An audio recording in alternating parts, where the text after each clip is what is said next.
Today we're going to be looking at the properties of logarithms. The first thing that we need to know is the definition of a logarithm. Y is equal to log base a of x if and only if x is equal to a raised to the y power. A good way to remember is we're going to take the base and we're going to raise it to the y power, and that's going to be equal to x. Some things we need to know about the logarithm: x has to be greater than 0, so it can't be equal to 0. A has to be greater than 0, and also the base a can't be equal to 0 also.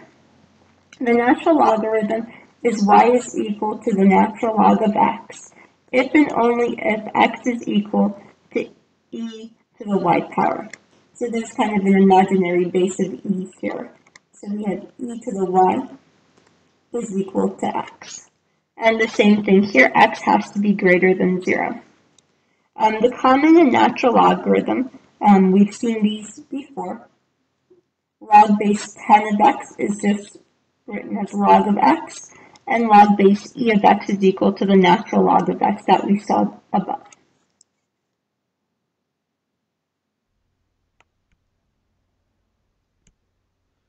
So what we want to do is we want to rewrite the logarithmic equation in exponential form. So here what we want to do is we want to use the definition of the logarithm to help us out.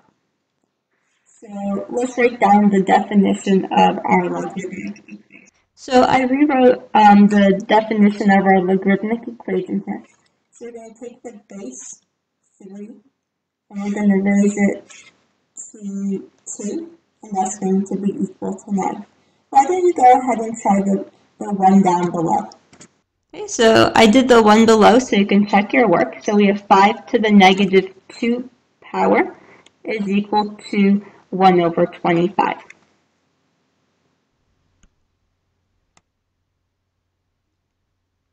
So let's look at the next example. We want to evaluate the logarithmic expressions. So once again, we want to use the definition of the log to help us. So y is equal to log base a of x if and only if a to the y is equal to x. Okay, so what we want to do is we want to find what this x is, because this is equal to y. So 4 to some power is equal to 16. Well, we can rewrite it. 4 to some power is equal to 4 squared, so y is going to be equal to 2. Let's look at the next one together. So this is going to be equal to y. So 32 to some power y is going to be equal to 2. In order to help us, we can think, well, what's the common base between 2 and 32? Well, we could rewrite 32 as 2 to the 5th times y is equal to 2 to the 1st. Since they have the same basis, we can say 5y is equal to 1. Solve for y. So y is going to be equal to 1/5. So log base 32 of 2 is equal to 1/5. Why don't you go ahead and try the bottom one, example number 3, by yourself, and then pause the video to see if you have the correct answer. Okay, so I worked out the bottom one here. 1/4 to the y power is 256. To deal with the fraction, I just changed this to the negative 1 power. So 4 to the negative 1 times y is equal to 4 to the 4th. So negative y is equal to 4, y is equal to negative 4. So we can rewrite all of these as log base 1/4 of 256 is equal to negative 4. And the same as I did above, instead of writing y, we just fill in with the answer that we have. Let's look at the next one. We have some special logarithms that we need to know. Log base a of 1 is going to be equal to 0 because a to the 0 is always equal to 1. Log base a of a is going to be equal to 1 because a to the 1 is equal to a. The next one we have is log base a of a to the x power is equal to a raised to the log base a of x, and this is all equal to x. I just want to remember this, as if we look at here, all of this is equal to 1, so we don't have to worry about it. So all we're left with x. So that's a good way to remember.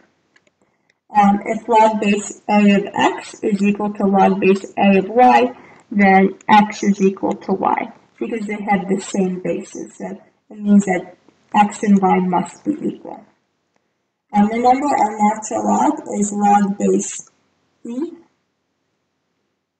So we can replace our natural log with that. The natural log of 1 is going to be equal to 0, because we have e to the 0 is equal to 1. So think of it this way. If you don't feel comfortable thinking at the natural log, so e to the 0 is 1.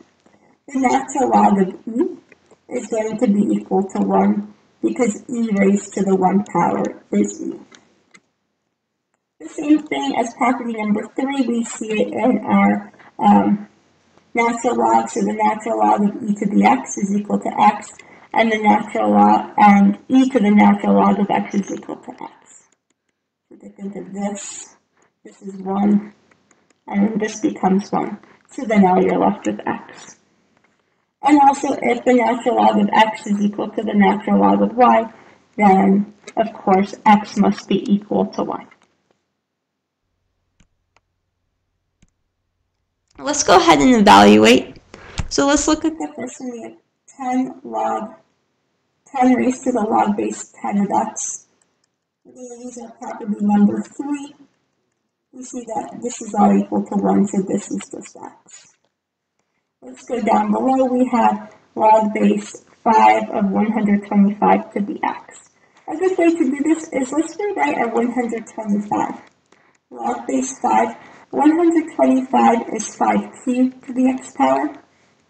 So if we look at what we have here, it's going to be just like property number 3 on the other page or the one above. So this is 1, and all we're left with is 3x. And the same goes here. We have 10 raised to the, this one's the same. We have 10 raised to the log base of 10 of x.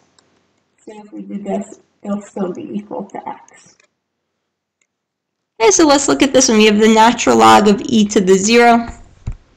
Okay, and that's going to be equal to 0 because we know that the natural log of e goes away and we're left with the exponent. So that's property 3. Okay, so 1 over 13 times the natural log of e, we know that that's going to be 1. So 1/13 times 1 is just 1 over 13. And then the last one we have the natural log, e raised to the natural log of 2. So we know that we're going to use that property number 3, and it's equal to 2. So what we're going to be looking at is we're going to be looking at the product power property, the quotient property, and the power property. So these are properties of our natural logs.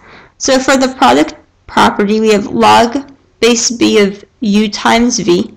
And if we have a multiplication in log land, that means that we're going to make it into addition. So log base b of u plus log base b of v. So multiplication turns into addition. For the quotient property, log base b of u over v, we're going to subtract our logs. So we have log base b of u minus log base b of v. And for the power property, we have log base u to the n power. So what's going to happen with the power property is we're going to bring down that exponent down in front. So we have n times the log base b of u. Let's go ahead and evaluate. So we have log base 9 of 5 over 11. And we're going to use the above to help us. Okay? So we're going to use the property. We see that this is a division. So we have log base 9 of 5 minus log base 9 of 11. Okay, so we use the quotient property to break it up. And then all we have to do is substitute in what we have above. So 0.732 minus 1.091. And when we subtract this, equal to negative 0.359. Let's look at the one here. I'll set it up for us. So log base 9.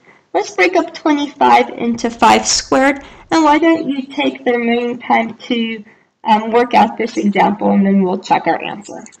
Okay, so we evaluated, we brought the 2 down in front, so then we just had log base 9 of 5. We substituted in by the 0.732 and multiplied that by 2. Let's look at the next example where we want to expand our logarithm. Okay? So we want to break this up into separate pieces. So we have log base 5 of 2 plus log base 5 of x to the 6th. Okay, so these two are multiplied together, so we'll add up the separate pieces with our logs. We'll keep this the same. We could still simplify the second one. So we'll have 6 log base 5 of x. Okay. And then for the one below, it's we have a multiplication up at top and a division. So we have log xyz squared minus log base of 100. So we want to break this part, all this multiplication, up into 3 separate pieces.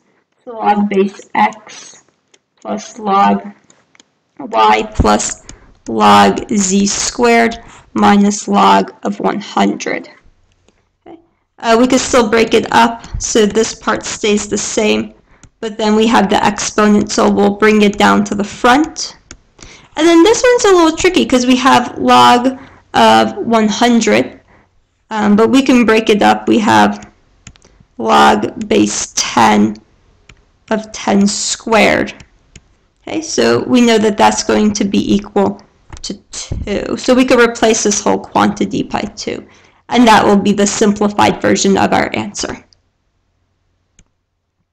Okay, so now when we want to condense, we're going the opposite way. So we want to put our exponents all to the front. So log base 8x squared minus log base 8 of x minus log 8 base 8y cubed. Okay. So what we want to do is we want to factor out a negative. So log base 8x squared minus log base 8 of x plus log base 8 of y cubed. So these we can multiply together. So log base 8 of x squared minus log base 8 of x times y cubed. And then since this is a subtraction, we can write it as 1 as a quotient. So log base 8, and then we have x squared over x y cubed. And then we can simplify. We see that we have x's at both the top and the bottom. So it's log base 8 of x over y cubed. Go ahead, try the one at the bottom and see if you get the same thing. Okay, so for the one here that you worked out by yourself, you want to bring the multiply these together. Bring the exponent up. The same thing here. You wanted to bring the exponent up here. Since we have a subtraction, it means it's a quotient, so we're going to rewrite it as a division. Okay. For the change of base, usually we can't enter things in our calculator with a different base, so we're going to use the change of base formula. Log b over u is equal to over log b over c is equal to log c over u. And in particular, we could rewrite it as log u over log c, so base 10, which we could put into our calculator, or log u over log e. Let's look at an example of that.